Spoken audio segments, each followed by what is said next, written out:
Today we have one of our resident speakers, Greg Thomas, and we're going to be speaking about the cannabis stocks that could make you money. Now Greg, cannabis isn't something you usually link to finance, but 2018 seems to be the year for the cannabis stocks. Why is there this sudden investor interest in cannabis?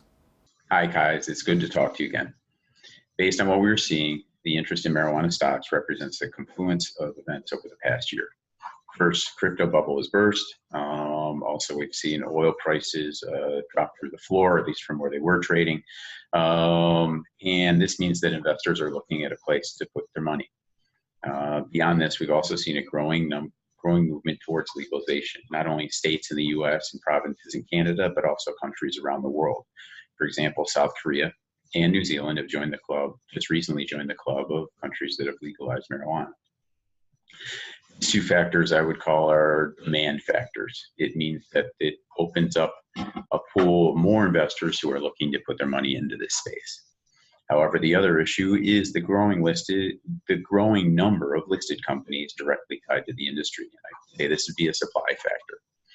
Was the interest sudden? Probably not. Family offices and other private investors have been active in the space for years.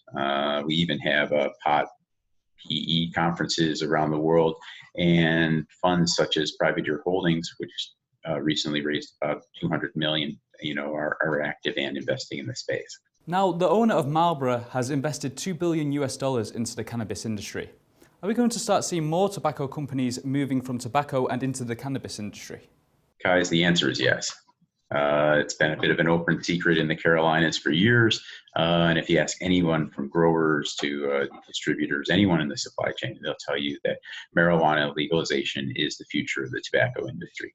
Now, Greg, like you said earlier about South Korea, yes, they did legalize cannabis, but it wasn't so long ago that they were out to prosecute people who were smoking cannabis legally in other countries.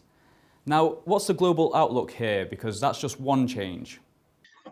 The South Korean case is a bit of an odd one, given the speed at which authorities went from warning people about the evils of marijuana on the one hand to legalizing its use for medicinal purposes. It probably points to some of the underlying tensions in the industry. For starters, we need more studies, especially on the use of cannabis as a non-opioid painkiller, as well as for cancer patients, treatment of PTSD, and many other ailments. But we also need to have a better understanding of the impacts of long-term use on which delivery system is preferable. Then you get into the cultural issues. And I think this is a big reason why much of Asia hasn't jumped on the marijuana bandwagon yet. That being said, we've got South Korea now, and Malaysia and Thailand are also in the early stages of exploring use, and other countries will probably follow South Korea's example in coming years. To the $60 million question, will South Korea change the global economy for the industry? Probably not on its own. One development to watch would be the legalization of marijuana in Mexico, as this could have a far-reaching impact both in Mexico and beyond. And finally, are there any cannabis stocks posed for an outbreak in 2018?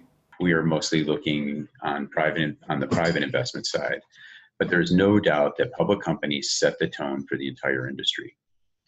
However, investing in this sector is no magic bullet, especially in this time of market turmoil. If we look at the US marijuana index, we can see that stocks in the sector are also feeling the pitch that we've seen in other sectors. For example, the trend on PW Pharma doesn't look so great, as the 50-day moving average has just moved below the 200-day moving average. But we believe the company is solid, and this probably represents, if not a buying opportunity today, definitely a stock that you're going to want to track. And then when it hits your parameters, take a look at making a leap.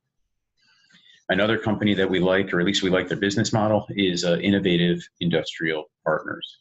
This is a real estate investment trust, and they're engaged in the ownership and management of specialized industrial properties, which then are leased to state licensed operators in this space. Today, most of it's in the medical marijuana side, but as full legalization gains steam, we think they're going to continue along that route. think the key here is that they're working with state licensed operators.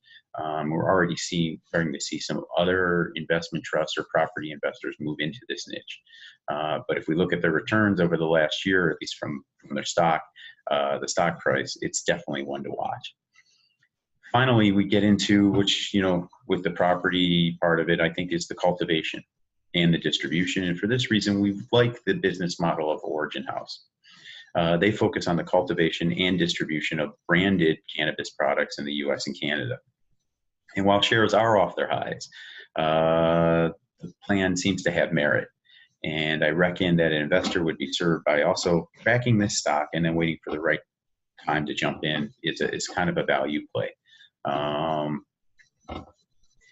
those would be, let's say, the big three, if you asked us, we're looking at in terms of the U.S. So on the medical side, on the property and development side, and then on the branding side. One area that I think you got to be mindful of would be the retail side of it. I know there's been a lot of money flowing into that space, but as you start to peel back some of these companies, especially the private companies we've looked at, the debt levels that they're carrying and the kind of sales that they're getting, especially if they haven't fully transitioned from a medical ecosystem to a full legalization ecosystem, could hurt the returns in the short term. Well, guys, thank you for your time. Merry Christmas and Happy New Year to you, everybody at Dukascopy TV, and to all your viewers. That was Greg Thomas with some very interesting facts about the cannabis stocks. I'm Kaz Kahil, and thank you for clicking back.